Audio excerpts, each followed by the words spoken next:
என் தம்பி மதுரையா? ஆமா. எந்த ஊரு? அதுர அதுர. சொந்த ஊர் மதுரையா? ஆமா. மதுரையிலே வாழ்றதுக்கு என்ன பெருமையா நினைக்கிறீங்க? மதுரையில இருக்கிறதே பெருமை தானே. ஆமா. வேற என்னென்ன உங்களுக்கு என்ன பெருமை இருக்கு? வேற பெருமைனா சொல்லவே முடியாது. அதெல்லாம் பெருசா நீட்டா போயிட்டே இருக்கும். சரி 2 3 சொல்லுங்க. 2 3 சொல்ல முடியாதுன்ற இல்லனே, அது போயிட்டே இருக்கும்னே. நீங்க வேற. சரி நீ போயிட்டே இரு. ஏடா புசுக்கு மலையாளம் பேசிவிட்ட? போய்டா போ.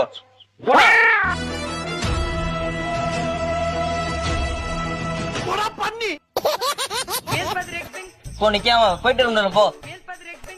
நிறைய இந்த பார், எதுக்கு உட்கார்ந்துக்கிறது யார் தெரியுதா?